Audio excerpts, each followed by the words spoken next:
9, that how we can create the pointers of class members. It means how we can create pointers to data members of a class and pointers to the member functions of a class. Okay. Then we have seen if you want to access the data members or the member functions through the pointers, you can do that using the object of the class, or you can create the pointer to the object and you can access the data members and member functions through the pointers, right?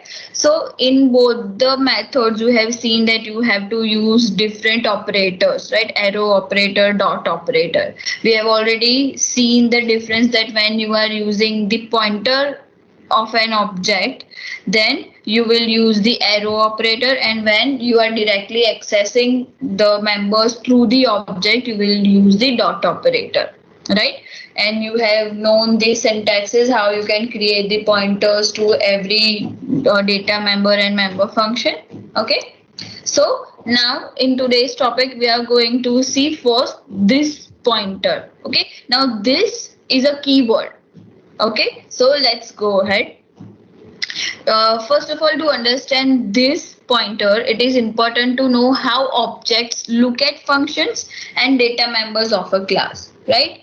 First of all, each object gets its own copy of the data member. This we have already seen how memories are located to objects, right?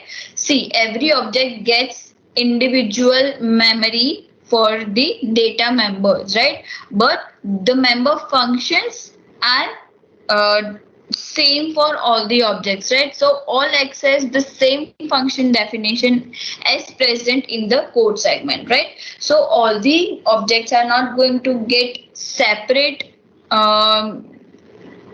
copies of member functions, but they are going to get separate copies of data members, right? So the question is, if only one copy of each member function exists and is used by multiple objects, how are the proper data members accessed and updated, right? It's a valid question. So first of all, how it's done? So the compiler applies or supplies an implicit pointer along with the names of the also functions as this. Okay, the this pointer is passed as hidden argument in all non-static member functions, right? We have to make sure that the functions are normal function, not static functions, and is available as a local variable within the body of all non-static functions, right?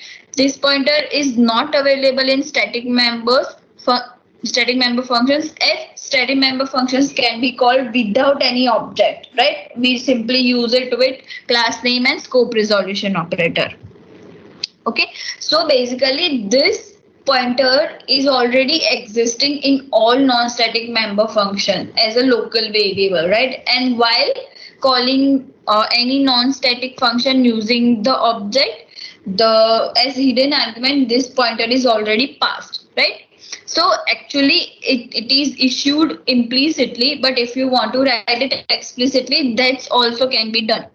It's a special keyword which represents the current object by holding the address of current object. Now let's see the example so we understand it. See, this is the scenario how we can use, how actually this pointer is used in any function call.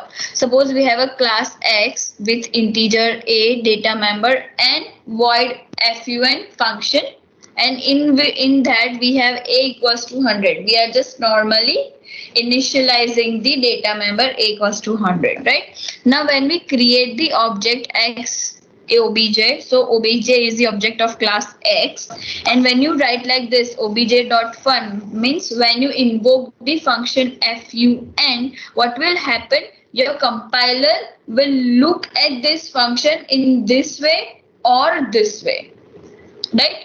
So whenever this function call happens, it will be like this, that this pointer is there which is accessed to initialize the copy of the object of data member.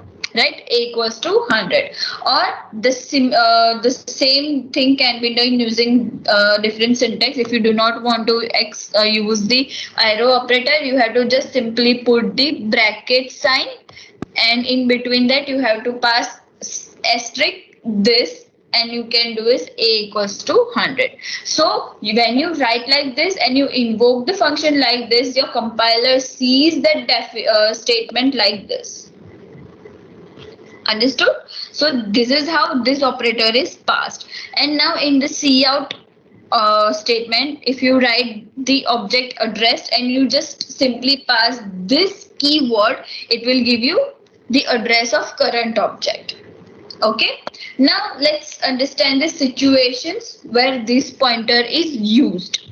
So first is local variable, when the local variable or the members of the class have same name. First, let's see the scenario. We have the class X. In that we have a data member integer A. Okay. Now in the function, member function of a class, we have integer A as a local variable to member function fun. Okay. Now this fun function does what? It just initializes the data member of the class, right? So when you write like this, a equals to a, what you want to do is, through the local variable of fun function, you are trying to initialize the data member of the class, right? A equals to a. So this a will be local member of fun function, and this a is data member of the class. But when you write like this, it's not right. It's not considered right. But if you want to actually do this, if you want to have both the members with same name and same data type, it's allowed. But how you can bifurcate is using this keyword, right? So you will use just this pointer along with arrow operator and a equals to a. This will be considered as correct syntax, right? So this is the first situation. The second situation is to return the current object. Okay, so let's see the example. See, we have a class max. Okay, and in that we have integer no as data member.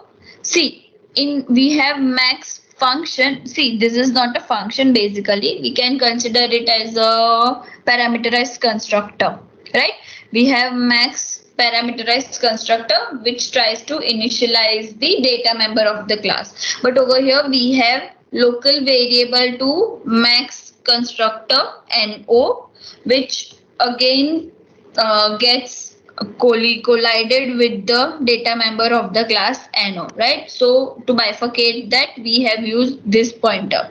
Okay, then we have greater function which takes the object by reference and returns the object. That's why the return type of this function is max. Okay, now what we are doing is, if x.no is greater than no, that means if the value of number is greater than the current value of number, then we return x, or we return this pointer, right? And in display function, we just print the value. Okay, see, basically star this means it returns the object only. Okay, but it returns the current object. Okay, now let's see in the main. We have created object 1 and we have passed value 10. We have created object 2 and we have passed value 20. So both of this object will invoke the parameterized constructor, right? So we right now have two different objects. Okay, now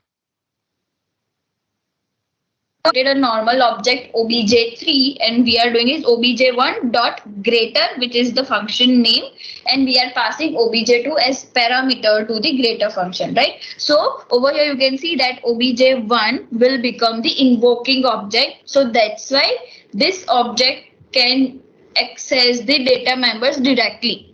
Okay, now as this obj2 is passed as the parameter, we have created a reference name to obj2x, right? So when you use x.n, that will be accessing the copies of object 2 variables. Okay, and when you directly use no, that belongs to object 1 because object 1 is invoking object, right? And whatever value is greater will be stored into object 3, right? And we are just trying to display the value of object 3, whatever object 3 has taken as output. Okay, now what will happen? X dot no greater than no, so object 2 no, whether object 2 no is greater than object 1 no, if it is true then it will return the object X, which is ultimately the object 2, right? And else if that's not the case, then star this, it will return the object 1. Clear? So you will get 20 as output because object 2 is greater. So that's why we have returned the object X, which is ultimately object 2, right? So these are the two situations in which this pointer is used normally. Now we have one very fascinating concept, pointer to derived classes.